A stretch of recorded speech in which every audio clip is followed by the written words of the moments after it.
এই সেই তিন মোড় যেখানে মানুষ মানে প্রায় সময় দেখে যে এখানে একটা ভিক্ষুক অনেক চুলগুলো অনেক বড় বড় মানে এখানে বসে থাকে।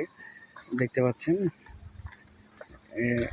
দেখতে পাচ্ছেন এটা হচ্ছে আপনার তিন কোণার রাস্তা, তিন মোড়ের রাস্তা। তো এখানে অনেকের সাথে অনেক কাহিনী ঘটেছে এ পর্যন্ত। তো এটার ওই পাশে হচ্ছে মুসলিমদের বাড়ি আর এগুলো হচ্ছে হিন্দুদের বাড়ি। তো এখানে আপনার মানুষ বসবাস করে না, এগুলা মানে ভূতেদের উৎপেতের কারণে চলে গেছে। দেখেন কতটা হন্ডেড টাইপের জায়গা, এখানে মানুষের তেমন একটা চলাফেরা নাই। তো এখানে আপনার রাতের বেলা আসা যাওয়া করতে হয়, এখান দিয়ে আসা যাওয়া করার সময় মানে অনেকে অনেক কিছু দেখেছেন। দেখছেন এটা কতটা হন্ডেড টাইপের জায়গা, দেখছেন চতুর্দিকে গাছপালা। আপনাদেরকে আমি ঘুরাই দেখাই জায়গার দৃশ্যটা। এই যে আপনি বাজার থেকে আসতে হলে এখান দিয়ে আসতে হয়, দেখেন এখান দিয়ে বাজার থেকে আসতে হয়। এটা কতটা ভয়ঙ্কর জায়গা এটা আশা করি আপনারা বুঝতেই পারছেন। দিনের বেলায় গা ছমছম করে, কতটা নীরবতা। তো এখানে আপনার একটা ফ্যামিলি থাকে এই জঙ্গলের মাঝে, ওদের সাথে অনেকটা কাহিনী ঘটছে এ পর্যন্ত। দেখেন কতটা ভয়ঙ্কর জায়গা। তো আমি আরেকটা ঘটনাতে চলে যাই। আমি সামনে এক ভাইয়ের সাথে একটা ঘটনা ঘটছে, কোথায় ঘটছে কোন জায়গায় ঘটছে আমি সেই জায়গায় নিয়ে যাচ্ছি ডিরেক্টলি। এখান দিয়ে আসতে হয় বাজার থেকে। দেখেন এই যে সামনে দেখতেছেন গাব গাছ, মূলত এটা অনেক বড় ছিল বুঝছেন। এটা কাইটে ফেলার পরে ছোট শিকড়ের থেকে হয়েছে।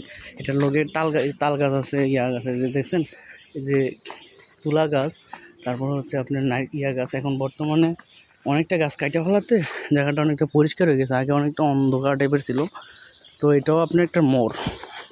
তো আপনি অনেকে যে ওখান দিয়ে আসার সময় আপনার দেখে যে এখান দিয়ে মানে কেউ একজন দৌড় দেয়, এখানে কোনো মানুষ থাকে না, এখানে পরিত্যক্ত সব বাড়ি। মানে দেখে যে এখানে কেউ থাকে দালানকে, ওই মানুষটা যখন এখানে আসে এখান দিয়ে বুম করে দৌড় মারে বুঝছেন। অনেকের সাথে এই ঘটনাটা ঘটছে। দেখেন এই জায়গাগুলো সব পরিত্যক্ত। এটা মূলত হচ্ছে শাহপাড়া ধরে, শাহপাড়া হিন্দুদের বাড়ি ধরে। এগুলাতে ভয়ে কেউ আসে না এখন বর্তমানে। বাড়িঘর বানাইতেছিল, ভয়ঙ্কর ঘটনা ঘটার কারণ সবাই চলে গেছে যার জন্যে। দেখেন তো এটা এই যে পুকুরটা দেখতেছেন, এটা রাজবাড়ির পুকুর।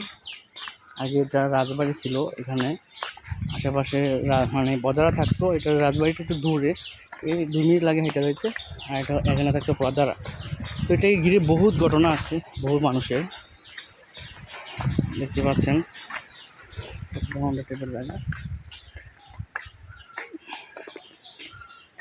আপনার একদিন এই পুকুরের মধ্যে একজন মানুষ গোসল করার জন্য নামছে, সে আর কখনো ওঠে নাই, মানে ডুব দেওয়ার পরে আর উপরের দিকে ওঠে নাই।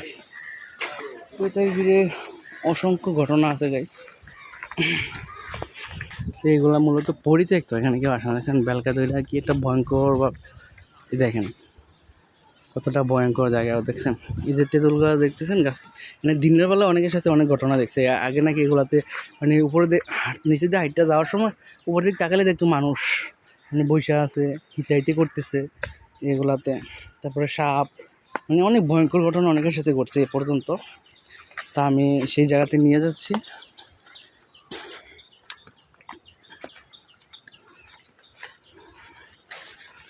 এখানে আপনার ওদের বাড়ি হচ্ছে অনেক দূরে, তো এখানে গোসল করতে হয় এই পুকুরের মধ্যে।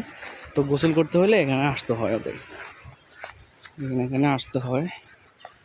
জায়গাটা কতটা হন্ডেড টাইপের দেখেন, এই ঘাটলার মধ্যে এসে গোসল করতে হয়। তো এখানে আপনার অনেকের সাথে অনেক ঘটনা ঘটছে, অনেকে তো আপনার